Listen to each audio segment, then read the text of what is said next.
This is Revathi. Welcome back to అందమైన కథల పొదరిల్లు. 4 స్తంభాలాట episode number 4. తన బాస్ కార్తీక్ని ముప్పతిప్పలు పెట్టిస్తున్న పల్లవి. అసలు ఏం జరిగింది?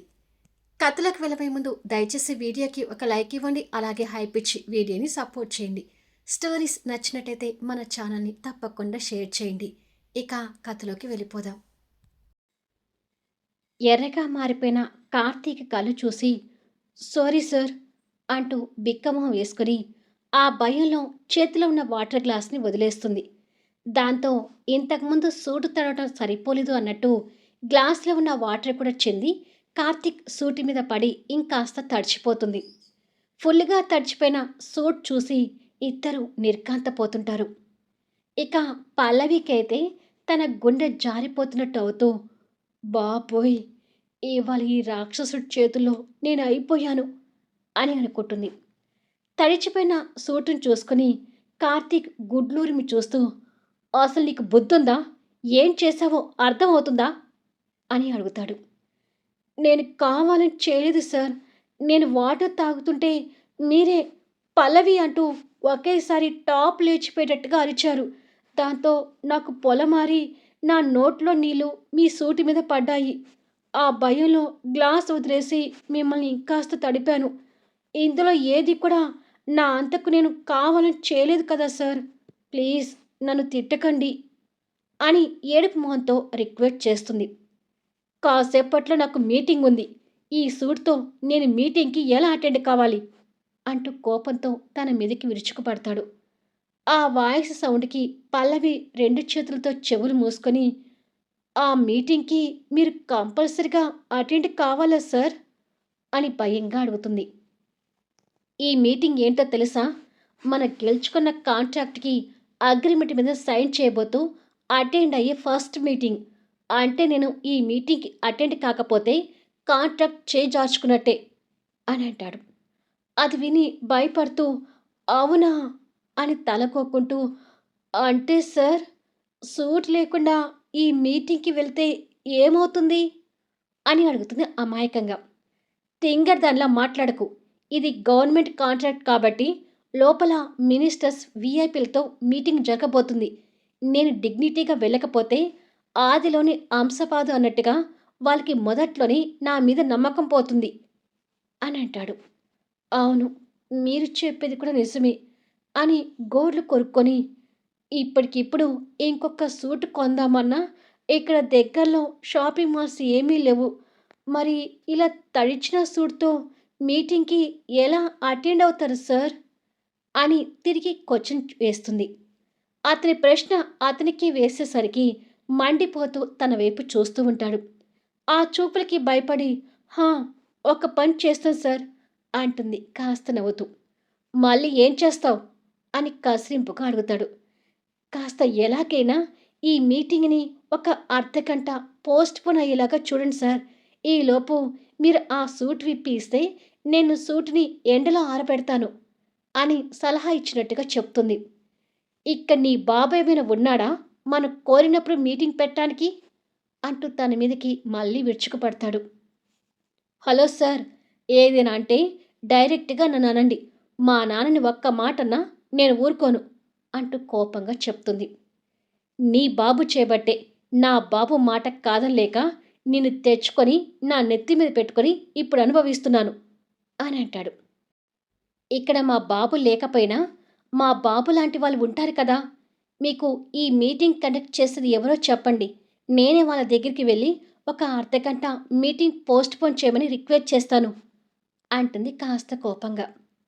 అలా అంటూ ఉండగానే మీటింగ్కి టైం అయింది కార్తీక్ అంటూ ఇంతకుముందు కార్తీక్ని కలిసి షేక్ హ్యాండ్ ఇచ్చిన హెడ్ అక్కడికి వస్తాడు.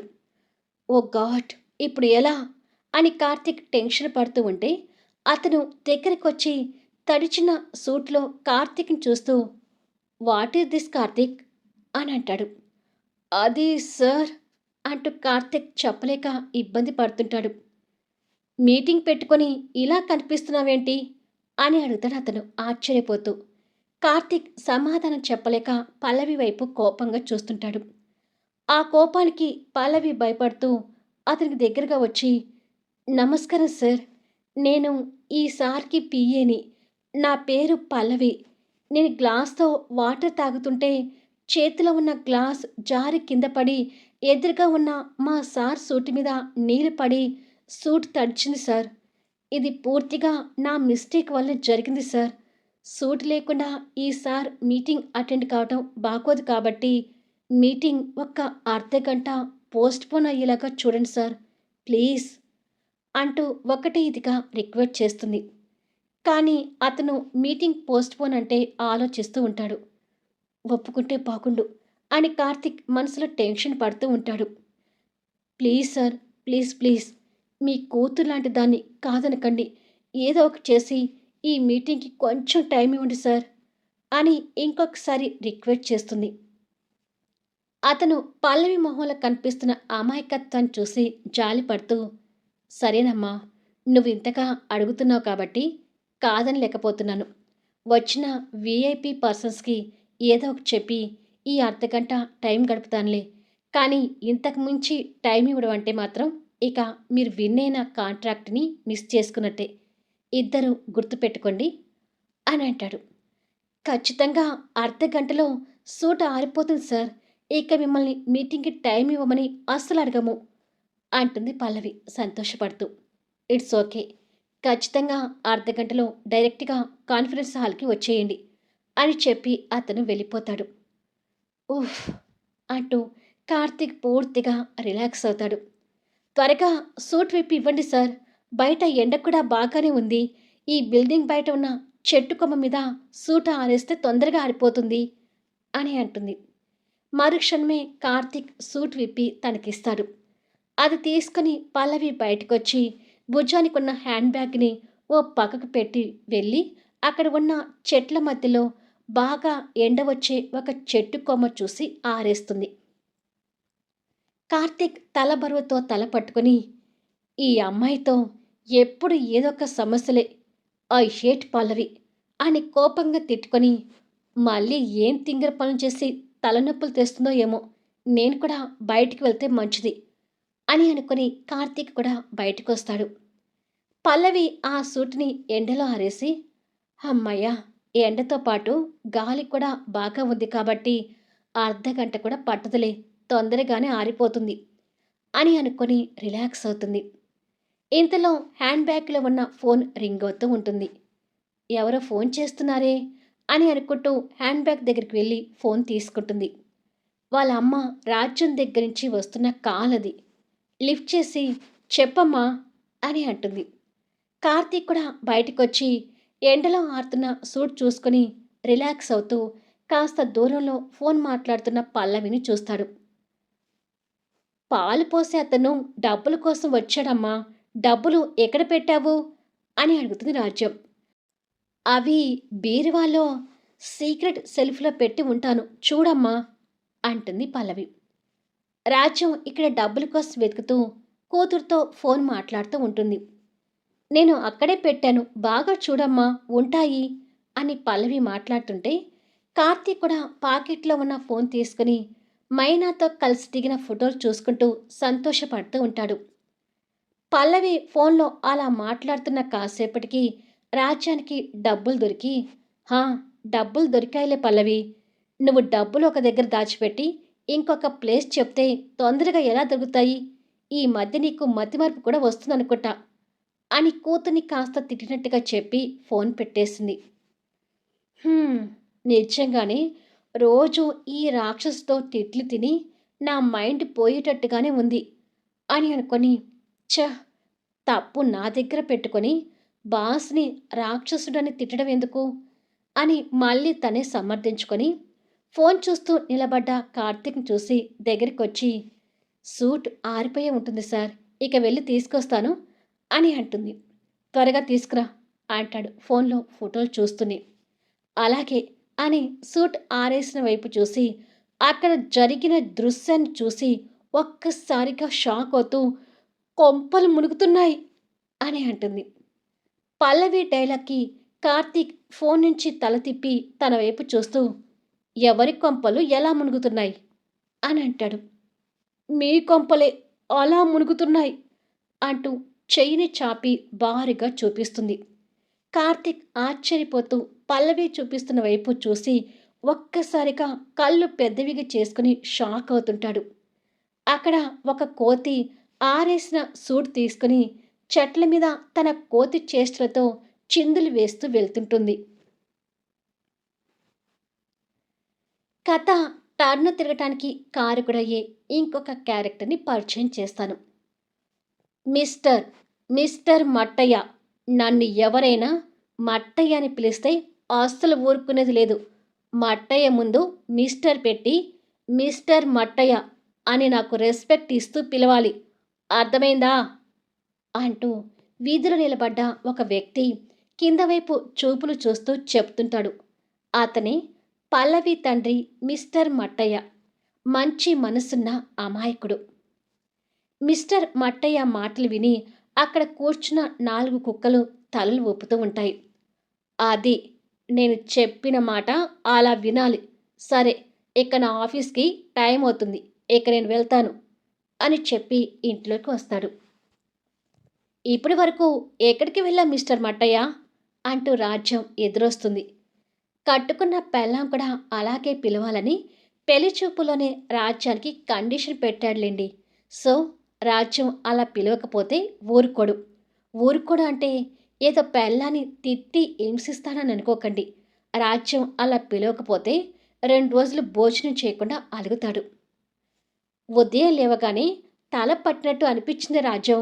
అందుకే అలా కాస్త బయటికి తిరిగి వస్తే మంచిదని వెళ్ళాను. ఇంతకీ నా బంగారు తల్లి పల్లవి ఆఫీస్కి వెళ్ళిపోయిందా అని అడుగుతాడు. అది వెళ్ళకపోతే ఈ కుటుంబం గడిచేదెలా? నువ్వు సంపాదించే డబ్బులు కొన్ని నీ తాగుడికి, కొన్ని నీ పేకాటకి, కొన్ని నీ జల్సాకి ఖర్చవుతాయి కదా అని భర్తని కోపంగా తిడుతుంది. అబ్బా! ఎందుకే నా మీద పడి ఏడుస్తావు? నా కూతురు కష్టపడుతున్న బాధతో ఇంట్లోకి కూడా ఇస్తున్నాను కదా! పేకాట ఆడితే డబ్బులు పోవడం మాత్రమే కాదు, రావడం కూడా ఉంటుంది. నీ పిచ్చి మొహానికి అది తెలీదులే అని కోపంగా చెప్పి హాల్లో కూర్చున్న తల్లిదండ్రుల మధ్యలో నుంచి వెళ్తుంటాడు. ఒరే మట్టయ్య, ఎక్కడికి వెళ్ళావురా అని మడత కుర్చీలో కూర్చున్న తండ్రి అడుగుతాడు. అబ్బా నానా, నన్ను మిస్టర్ మట్టయ్య అని పిలవాలని మీకు ఎన్నిసార్లు చెప్పాను అంటూ తండ్రి మీద కాస్త కోపగించుకుంటాడు. ఎప్పుడు అలాగే పిలుస్తున్నాను కదరా, ఏదో కాస్త మర్చిపోయానులే అంటాడు ఆ పెద్దాయన. అస్సలు మర్చిపోవద్దు. ఇంతకీ నువ్వు అమ్మ టిఫిన్ చేశారా అని మళ్ళీ వాళ్ళని బాధ్యతగా అడుగుతాడు. చేశాంలేరా మిస్టర్ మట్టయ్య అని తల్లి సమాధానం చెప్తుంది. కన్న తల్లి కూడా అలా పిలవాల్సిందే. వినయ్, కీర్తి కాలేజ్కి వెళ్ళారు కదా రాజ్యం అని మళ్ళీ ఆ పిల్లల గురించి కూడా బాధ్యతగా అడుగుతాడు. వెళ్ళారు అని చెప్తుంది రాజ్యం. సరే, కార్ వచ్చే టైం అవుతుంది. ఇక నేను వెళ్ళి ఆఫీస్కి రెడీ కావాలి అని చెప్పి రూమ్లోకి వెళ్తాడు. భర్త వేషాలకి రాజ్యం బాధగా నిట్టూర్చి వెళ్తుంది.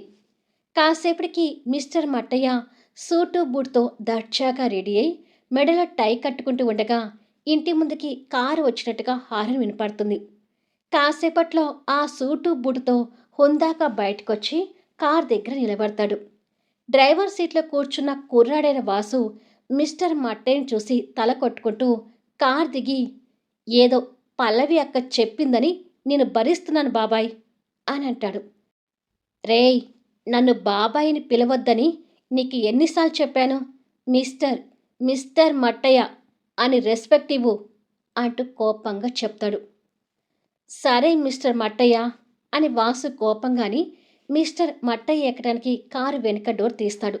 డోర్ ఓపెన్ కాగానే మిస్టర్ మట్టయ్య దర్జాగా వచ్చి కారు వెనుక సీట్లో కూర్చుంటాడు. మిస్టర్ మట్టయ్య కూర్చోగానే వాసు కాస్త కోపంగాని డోర్ క్లోజ్ చేసి కారు స్టార్ట్ చేసుకుని వెళ్ళిపోతుంటాడు. వాసు ఆ వీధిలోనే ఉంటాడు. పల్లవికి మంచి సుపరిచితుడు. పల్లవి మాట కాదనలేక వాసు ఆఫీస్కి వెళ్తూ వస్తూ ఇలా మిస్టర్ మట్టయ్యని పికప్ చేసుకోవటం, డ్రాపింగ్ చేయడం చేస్తూ ఉంటాడు. కాసేపటికి ఆ కార్ లారీ అసోసియేషన్ ఆఫీస్ ముందు ఆగుతుంది. వాసు మళ్ళీ కార్ దిగి మిస్టర్ మట్టయ్య కూర్చున్న వైపు వచ్చి డోర్ తీస్తాడు. మిస్టర్ మట్టయ్య గొంతు దగ్గర ఉన్న టై సర్దుకుంటూ హుందాగా కార్ దిగి, సాయంత్రం టైంకొచ్చి నన్ను పికప్ చేసుకో అని డిమాండ్గా చెప్పి లోపలికి వెళ్తుంటాడు. వాసుకి మిస్టర్ మట్టయ్య మీద కోపం ఉన్నా అతని అమాయకత్వానికి అంతకంటే ఎక్కువ అభిమానం కూడా ఉంటుంది. సూటు బూటుతో పెద్ద ఆఫీసర్లాగా పోతున్న మట్టయ్యను చూసి, ఏంటో బాబాయ్ నువ్వు అని వాసు జాలిగా అనుకుని కారు స్టార్ట్ చేసుకుని అతని ఆఫీస్ వైపు అతను వెళ్ళిపోతాడు. కొద్దిసేపటికి మట్టయ్య కూలీలకు కేటాయించిన రూంలోకి వెళ్ళి వేసుకున్న సూటుని విప్పి మడత పెట్టి అక్కడున్న బీరువాలో జాగ్రత్తగా పెట్టి మాసిపోయిన మామూలు చొక్కా వేసుకుని తర్వాత కాలకొన్న బూట్లు కూడా విప్పి మామూలు స్లిప్పర్స్ వేసుకుని బయటకొచ్చి, ఏరా సురయ్య అంటూ పక్కన కూలీలతో సరదాగా మాట్లాడుతూ పనిలో జాయిన్ అయి బరువైన బస్తాలు మోస్తూ లారీలో వేస్తూ ఉంటాడు. ఏమైనా నువ్వు మాకన్నా బాగా కష్టపడతావు మిస్టర్ మట్టయ్య అంటూ కూలివాళ్ళు కూడా మట్టయ్య మీద అభిమానం చూపిస్తూ ఉంటారు. అలా మట్టయ్య పేరు మిస్టర్ మట్టయ్యగా మారిపోయి అతని మంచుతనం కలుపుగోలుతనంతో అందరి నోటిలో నాలికయ్యి పెద్ద చిన్న పేద గొప్ప అనే తేడా లేకుండా అసోసియేషన్ ప్రెసిడెంట్ జయరాం గారితో సహా కార్యదర్శి సెక్రటరీ అందరూ కూడా ఎంత హోదాలో ఉన్నవారైనా సరే మట్టయ్యని మాత్రం మిస్టర్ మట్టయ్య అని పిలుస్తూ ఉంటారు. ఇక సూటిని కోతి ఎత్తకపోవడం కార్తిక్ షాకింగ్లో చూస్తూ, ఓ గాడ్, అదేంటి ఆరేసిన సూటిని కోతి అలా తీసుకువెళ్తుంది అంటూ పల్లవి మీద మండిపడుతుంటాడు.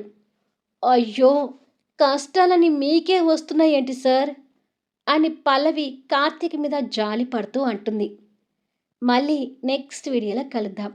ఇప్పుడు ఆ డైలాగ్కి కార్తీక్ రియాక్షన్ ఏంటి, కోతికి వాళ్ళకు మధ్య జరిగే సన్నివేశాలేంటి, అసలు కార్తీక్ ఆ మీటింగ్కి అటెండ్ అవుతాడా, ఫ్యూచర్లో ఈ పల్లవితో కార్తీక్ కాపురం చేసే ఛాన్స్ ఉందా, కాపురం చేసే సంగతి తర్వాత అసలు కాంటాక్ట్ దక్కించుకుంటాడో లేదో నెక్స్ట్ వీడియోలో చూడండి.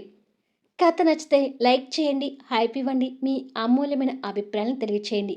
అలాగే మన స్టోరీస్ని దయచేసి షేర్ చేయండి. Thank you for listening.